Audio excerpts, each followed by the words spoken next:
नमस्कार, स्वागत है आपका द न्यूज पर। मैं हूं आपके साथ शिप्रा सैनी। भारत का रुपया इंटरनेशनल करेंसी बनने जा रहा है, लेकिन यही बात कई लोगों को हजम नहीं हो रही है। कई देश विरोधी ताकतें ऐसी हैं जो इस पर लगातार सवाल उठा रही हैं। इतना ही नहीं, कई नेताओं के जरिए भी सरकार को घेरा जा रहा है, सीधे प्रधानमंत्री नरेंद्र मोदी को टारगेट किया जा रहा है। लेकिन अब ऐसे ही एक मुद्दे पर हम बातचीत करेंगे, दरअसल साझा करेंगे कि किस तरीके से इन देश विरोधी ताकतों को तकलीफ हो रही है जब भारत का रुपया इंटरनेशनल करेंसी बनने की ओर है। दरअसल एक ट्वीट जो आप अपनी स्क्रीन पर देख रहे हैं, ये ट्वीट है मीका सिंह, जो कि एक सिंगर हैं, उनका ये ट्वीट है। उन्होंने ये ट्वीट किया है और इस ट्वीट में मीका सिंह ने क्या लिखा है, उन्होंने अपना एक एक्सपीरियंस जो है इस ट्वीट में शेयर किया है।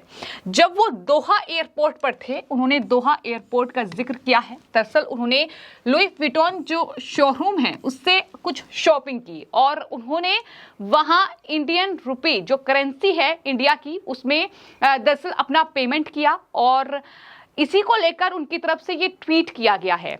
मीका सिंह ने जो ट्वीट किया है, लिखा है, I felt so proud to be able to use Indian rupees whilst shopping at Doha Airport।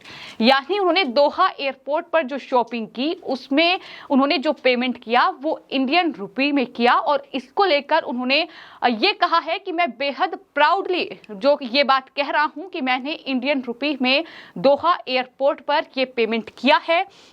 उन्होंने लिखा कि you can even use rupees in any restaurant. यहाँ पर आप किसी भी रेस्टोरेंट में जो है इंडियन करेंसी का इस्तेमाल कर सकते हैं, उससे पेमेंट कर सकते हैं। Is not that wonderful. उन्होंने कहा कि ये सच में एक बेहद आश्चर्यजनक बात है और उन्होंने ये कहा कि मुझे बहुत गौरवान्वित मैं महसूस कर रहा हूँ कि मैंने इंडियन रुपी में ये पेमेंट किया है।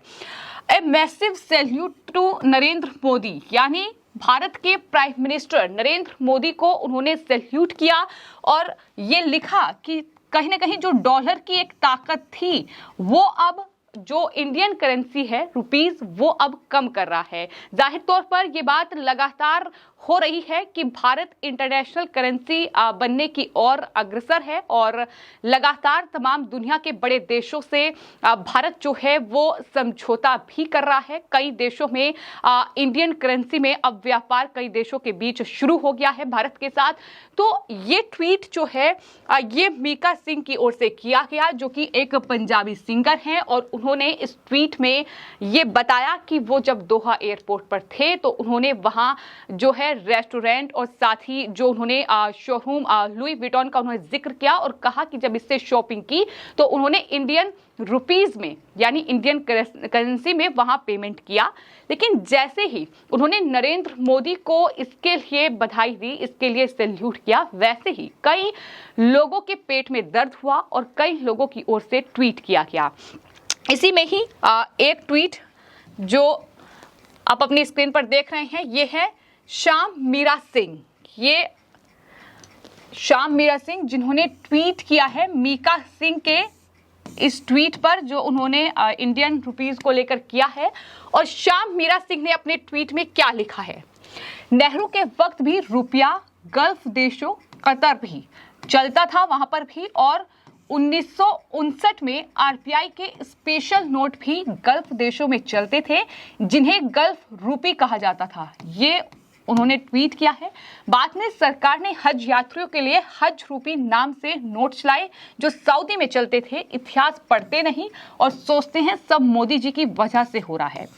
यानी श्याम मीरा सिंह साफ तौर पर उन तमाम एजेंडाधारियों में से एक लगते हैं जो कि अगर प्रधानमंत्री को किसी बात का क्रेडिट मिलता है तो तकलीफ जो है ऐसे लोगों को होती है जो ये कह रहे हैं कि सब मोदी जी की वजह से हो रहा है। अगर आप ये सोचते हैं तो आप पहले इतिहास पढ़ लीजिए। वो जो ट्वीट उनके तरफ से किया गया है कि नेहरू के वक्त भी रुपया गल्फ देशों में चलता था, ये बात बिल्कुल सही है कि नेहरू के वक्त भी गल्फ देशों में रुपया चलता था। लेकिन आखिर गल्फ देशों में रुपया खत्म कैसे हुआ, खाड़ी देशों में रुपया खत्म कैसे हुआ, ये बड़ा सवाल है। मैं आपको बता दूं कि दरअसल वहां जिस तरीके से रुपयों में कारोबार होता था, लेकिन धीरे धीरे जो ब्रिटिश काल से होता रहा है, लेकिन धीरे धीरे वहां तस्करी बढ़ी, जिसके चलते रुपये की ताकत कमजोर हुई।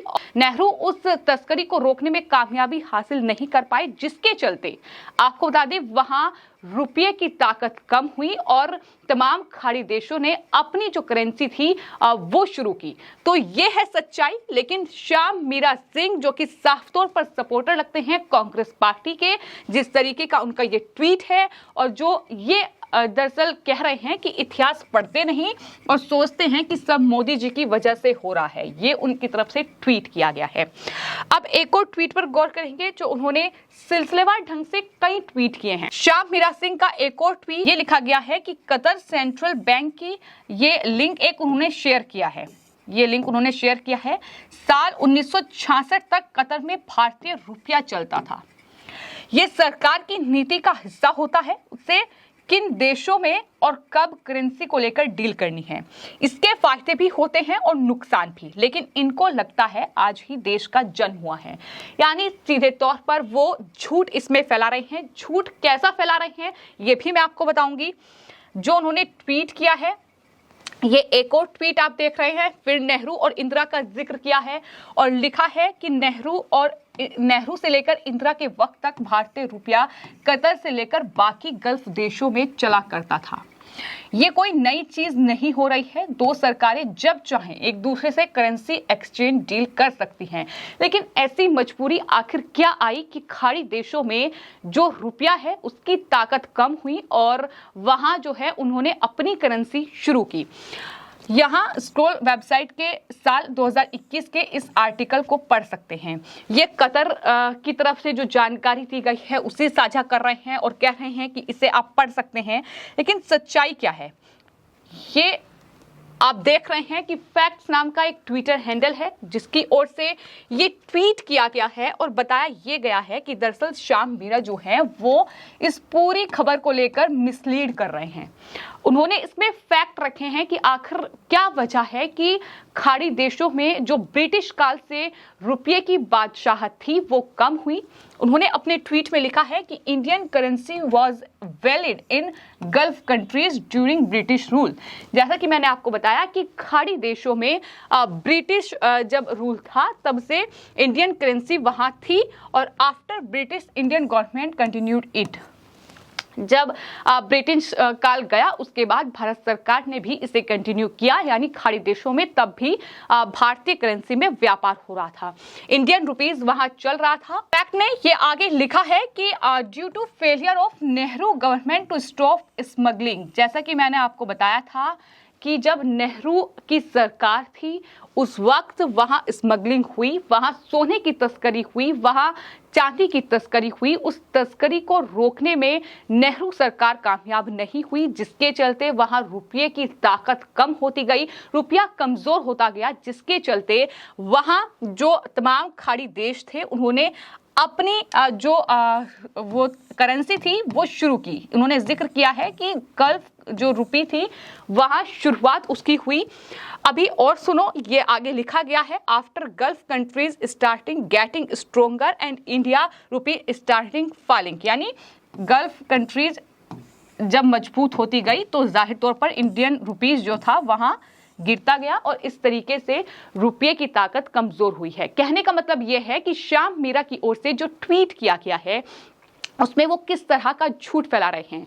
जो नरेंद्र मोदी को मीका सिंह ने क्रेडिट दिया है कि भारतीय जो करेंसी है वो अब जाहिर तौर पर इंटरनेशनल लेवल पर भी अब उसमें हम पेमेंट कर सकते हैं, ये एक उपलब्धि है हिंदुस्तान के लिए और इस उपलब्धि का क्रेडिट वो सीधे तौर पर देश के प्रधानमंत्री नरेंद्र मोदी को दे रहे हैं। लेकिन श्याम मीरा जैसे लोगों को तकलीफ ये हो रही है कि आखिर नरेंद्र मोदी का नाम किस लिए लिखा गया है। उन्होंने नेहरू का जिक्र किया, लेकिन नेहरू के वक्त जैसा कि मैंने बताया कि खाड़ी देशों में रुपये में व्यापार होता था, लेकिन नेहरू सरकार के वक्त ही ये रुपया वहां कमजोर हुआ और गल्फ जो कंट्रीज थी, जो खाड़ी देश थे, वहां जो रुपये में व्यापार होता था वो धीरे धीरे गल्फ रुपीज में व्यापार होना शुरू हो गया और रुपये की ताकत पूरी तरीके से कमजोर हो गई। इंडियन रुपी स्टार्टिंग फॉलिंग, ये साफ तौर पर इसमें लिखा है। Gulf countries devalued gulf rupee and adopted their own currencies like dinar, like real, another failure of Nehru. ये तमाम चीजें जो है फैक्ट की ओर से बताई गई हैं।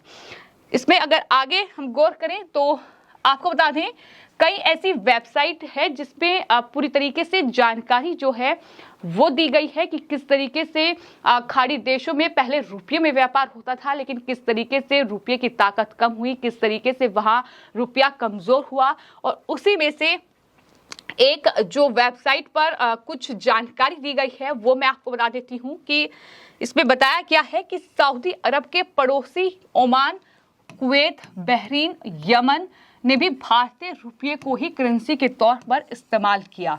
यानी इन तमाम देशों में भारतीय जो करेंसी थी रुपया, उसमें ही व्यापार होता था। और भारत के 1947 में आज़ाद होने के बाद भी इन देशों में करेंसी के तौर पर भारतीय रुपया ही चलन में था। यानी ब्रिटिश रूल गया, उसके बाद भी भारतीय रुपया ही इन देशों में करेंसी के तौर पर इस्तेमाल हो रहा था। उनकी अपनी करेंसी तब तक नहीं थी। आगे लिखा है कि रिजर्व बैंक ऑफ इंडिया यानी आरबीआई ने यहाँ के लिए एक स्पेशल बैंक नोट छापता जिसे गल्फ रुपी कहते। उसके बाद आरबीआई ने इन देशों के लिए स्पेशल नोट भी छापा, गल्फ रुपी, जिसे नाम क्या किया ये आप देख रहे हैं, जिसे गल्फ रुपी कहते हैं। इसी का इस्तेमाल इन देशों में होता था। तो इस तरीके से पहले भारतीय जो रुपया था करेंसी, उसमें दरअसल व्यापार, और उसके बाद आरबीआई ने यहाँ के लिए एक स्पेशल बैंक नोट भी छापा, जिसकी जानकारी इस जो आर्टिकल है, जो ये पूरी वेबसाइट है, इस पर दी गई है। और उसके बाद जानकारी ये भी दी गई है कि किस तरीके से रुपये की बादशाहत वक्त के साथ इन खाड़ी देशों में कम होती चली गई। ये बताया गया है कि दूसरे विश्व युद्ध के बाद जो थे तमाम चीजें वो बदल गई। द्वितीय विश्व युद्ध के बाद काफी कुछ बदल गया। कई देशों पर आर्थिक दबाव जो था वो हावी होने लगा, लिहाजा इन देशों ने करेंसी के तौर पर चांदी का इस्तेमाल करना बंद कर दिया। खुद भारत ने भी ऐसा किया। नए नए आजाद हुए कई देशों ने अपनी करेंसी जारी की। वही 1960 के दशक में रुपये का कठिन समय शुरू हुआ। तो इन खाड़ी देशों में 1960 में रुपया जो था वो कहीं ना कहीं मुश्किल में था। यानी जो भारत की करेंसी इन खाड़ी देशों में चल रही थी वो अब कमजोर होती नजर आई। रुपये की कीमत को धक्का लगा, कीमत कम हुई और कई देशों ने अपनी मुद्राओं को अपनाया। जानकारी ये भी दी गई है कि किस तरीके से रुपया जो था वो बेहद कमजोर हो गया। आपको मैं ये बता दूं कि इसमें तस्करी का जिक्र किया गया है कि किस तरीके से तस्करी हुई और उसके बाद रुपया पूरी तरीके से टूट गया। यानी वही तस्करी जिसका जिक्र हम कर रहे हैं कि नेहरू सरकार उस तस्करी को रोकने में कामयाब नहीं हुई। और इसमें बताया गया है कि रुपये की कीमत गिरने की कई वजह आरबीआई के लिए बेहद चुनौती भरी थी। इनमें से एक कारण जो था वो गोल्ड स्मगलिंग था। सोने की तस्करी जो धड़ल्ले से चल रही थी वो मेन वजह थी कि रुपये की कीमत जो है वो गिरी। और 1950 से 1970 के बीच छोटे दाव और नाव के जरिए कोंकण यानी पश्चिमी तट और मुंबई के जो तटीय इलाके थे वहां से ये गोल्ड स्मगलिंग जो है खूब हो रही थी, जिसे नेहरू सरकार ने नहीं रोका। खाड़ी देशों में सोना इसके बाद सस्ता हुआ और जाहिर तौर पर जब वहां सस्ता हुआ तो उसके बाद भारतीय रुपये की जो पूरी वैल्यू थी वो कम होती चली गई और भारतीय रुपये से ये आसानी से खरीद लिया जाता था सोना और फिर इसकी तस्करी होती थी। इसका दुष्प्रभाव भयानक साबित हुआ। आलम यह था कि भारत के सेंट्रल बैंक में खाड़ी देशों का रिजर्व जितना नहीं था उससे ज्यादा रुपया उनके बाजार में चलन में था। यानी स्थिति बिल्कुल साफ है। जब नेहरू की सरकार थी, जवाहरलाल नेहरू देश के प्रधानमंत्री थे, उस वक्त गल्फ जो देश थे, जो कंट्रीज थी, खाड़ी देश थे, वहां रुपया चलन में था, रुपये में कारोबार हो रहा था। लेकिन उसके बाद एक वक्त ऐसा आया 1950 से 1970 के बीच, जब गल्फ देशों में खूब सोने की तस्करी भारत से हुई है। और ये जब सोना उन देशों में पहुंचा है तो जाहिर तौर पर धड़ल्ले से रुपये की कीमत गिरी है, और उसका जो कहीं ना कहीं जिम्मेदार है वो जवाहरलाल नेहरू देश के प्रधानमंत्री हैं। और यही वजह है कि कहीं ना कहीं ये सच्चाई बतानी जरूरी थी कि अगर आज भारत इंटरनेशनल करेंसी बनने की ओर अग्रसर है, अगर आज 30 देश भारत के साथ समझौता कर लेते हैं भारत की करेंसी रुपये में व्यापार करने का, तो उसके बाद भारत इंटरनेशनल करेंसी बन जाएगा। कई देशों ने हालांकि भारत के साथ समझौता कर लिया है, लेकिन ये चीजें भी जरूर याद रखनी चाहिए। जब मीका सिंह की ओर से ये ट्वीट किया गया है, वो प्रधानमंत्री की तारीफ कर रहे हैं, तो उन्हें आखिर इतनी तकलीफ क्यों हो रही है? और इस पूरे मामले पर जिस तरीके का झूठ फैलाया गया है, उस झूठ से आपको रूबरू कराने के लिए हम ये तमाम जो कहीं ना कहीं तथ्य हैं, जो फैक्ट हैं, वो लेकर आपके सामने आए हैं और बताया है कि किस तरीके से ये पूरा मामला था, किस तरीके से खाड़ी देशों में भारत का रुपया कमजोर हुआ, और कमजोर होने के साथ साथ धीरे धीरे वो खत्म होता गया, जिसके जिम्मेदार कोई और नहीं बल्कि जवाहरलाल नेहरू हैं। फिलहाल आपकी इस पूरे मामले पर क्या राय है, हमें कमेंट बॉक्स में जरूर लिखें और चैनल को सब्सक्राइब करें। धन्यवाद।